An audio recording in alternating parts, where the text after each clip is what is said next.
Eu me recusava a ler o livro da Campagnolo, porque no meio das mulheres feministas, ela era uma maluca. E eu fui pedir desculpa para ela. E antes de eu continuar publicitando esses discursos de ódio, eu fui ler o livro dela para tirar minha própria conclusão. E fiquei fã dela. Recomendo a todo mundo. Pela primeira vez em 3 décadas, colegas vereadoras estão questionando uma homenagem simplesmente por serem pessoas que pensam diferente de suas ideologias. Nada democrático. É uma tentativa de cerceamento de liberdade, de calar nós mulheres. Também é uma tentativa de direcionar o que as mulheres estão autorizadas ou não a fazer e a pensar. A perseguição direta às mulheres de direita deixa clara a intenção destes grupos de cercear o meu direito de parlamentar, de doutrinar as minhas escolhas e passar a direcionar quem deve ou não receber uma honraria. Eu, como mulher, estou querendo homenagear outras mulheres, que é a prerrogativa desta medalha. Não irei recuar ou me omitir deste momento de ataque às nossas liberdades. Nós, mulheres, temos total liberdade para nos posicionarmos politicamente, seja à direita ou à esquerda, sejam conservadoras ou não. A democracia é permitir que todos tenham suas livres manifestações de pensamento, seja qual for o seu ideal político. Hoje eles clamam para censurar uma homenagem. E amanhã? A perseguição por parte de um grupo foi iniciada tentando censurar a homenagem à deputada Ana Campagnolo, a mais votada da história do Estado, e com o passar dos dias passou-se a criticar também a segunda homenageada, Carol Detoni, a deputada federal eleita com mais votos da história. Vale aqui lembrar um pouco das mulheres pioneiras na política em todo o Brasil, muitas das nossas percussoras fundamentais para que nós, mulheres, estejamos aqui hoje, são lideranças que não se orientavam pela doutrina que muitas das que estão me criticando seguem. Lembra a Celina Guimarães, que teve a concessão do uso do título de eleitor, a primeira mulher a ter o título de eleitor foi o marido que foi lá protocolar, e numa das entrevistas ela coloca que esse título deve exclusivamente ao seu marido, a quem ela é grata. Antonieta de Barros, a heroína catarinense que dá nome à medalha, era conservadora, católica, defendia a educação e a disciplina para todas as pessoas, era apoiadora declarada de Nereu Ramos e participava ativamente das atividades filantrópicas e religiosas. Também preciso ressaltar Carlota Pereira de Queiroz, a primeira deputada federal do Brasil, conservadora, que foi eleita com apoio da Liga Católica e fez parte da Constituinte. Nas eleições ela enfrentou sua adversária ideológica feminista Berta Luz e ela venceu, a conservadora venceu. E novamente aqui em nosso estado, 2 mulheres fizeram história politicamente, Ana Campagnolo e Carol Detoni. Mulheres conservadoras foram recordistas de votos para deputadas estadual e federal, provando que os catarinenses votam sim em mulheres, basta ter quem represente eles. Ana Campagnolo está em seu 2º mandato como deputada estadual, sendo em 2022 a mais votada da história do estado. Em 2018, quando concorreu pela primeira vez e foi eleita, foi a mais jovem da história da Assembleia, com 28 anos. É graduada em História, pós-graduada em Literatura Portuguesa, atuou como professora nas escolas públicas e iniciou em 2020 uma nova empreitada através de cursos online, onde tem mais de 10 mil alunos. A Antonieta também, ela formou a sua escola particular quando ela se formou. Elas têm coisas em comum.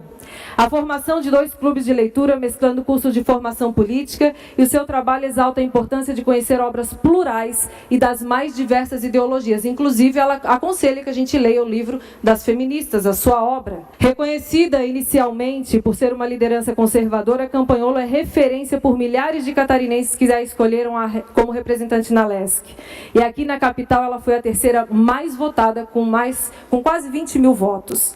Já Carol Detoni também escreveu o nome na história do nosso estado, sendo a deputada federal com mais votos da história, com mais de 227 mil votos. 2 mulheres conservadoras respaldadas por milhares de eleitores em todo o território catarinense. A medalha Antonieta de Barros foi criada no fim do século XX com a finalidade de homenagear mulheres que tenham se destacado nas áreas cultural, política, desportiva, empresarial e de prestação de serviços ou ação social. Nas últimas décadas, a honraria foi concedida a mulheres das mais variadas correntes ideológicas, de direita ou de extrema esquerda, valorizando a pluralidade de ideias, crenças, opiniões que formam a nossa cidade. Eu não dei a medalha simplesmente para afrontar, como algumas pessoas falaram. Eu dei pelo histórico da Antonieta, pela mulher que ela foi, pela professora que ela foi, por uma mulher que defendia a família, a religião, os bons costumes. Uma observação atenta, colegas, e apurada é capaz de mapear quem influenciou Antonieta.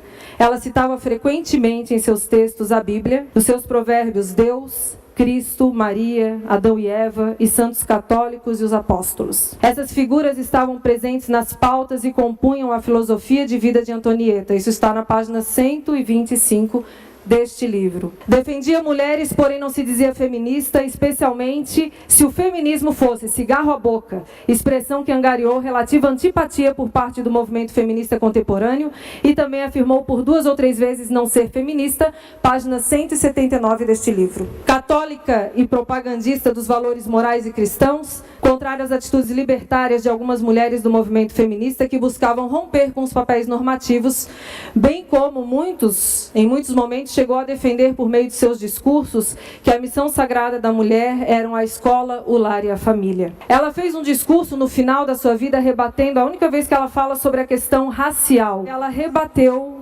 uma provocação do então deputado Oswaldo Cabral, que ao se dirigir a uma crítica feita por ela à educação do governador Bornhausen, ele criticou dizendo que era uma discussão de senzala, e ironizava a coluna dela, que era farrapo de ideias, dizendo que eram ideias esfarrapadas as delas. Nesse momento, para rebater esse discurso, Antonieta, ao se defender, se coloca como uma negra brasileira que se orgulha de sê-lo e que nunca se pintou de outra cor. Filha de mãe negra que a educou, ensinando-a a ter liberdade interior. E Antonieta disse na época que não voltaria a falar sobre o assunto do racismo, e que realmente não voltou. Está na página 263 desse livro. E finalizo com o que está na página 260 desse livro. Uma frase da própria Antonieta que data de 1937. Não deixeis que a raça, a cor, a fortuna de todos esses ridículos nadas em que se perdem, muitas vezes, as criaturas, sejam traços de distinção entre os pequeninos que o Senhor vos confiar. Amai-os com carinho maternal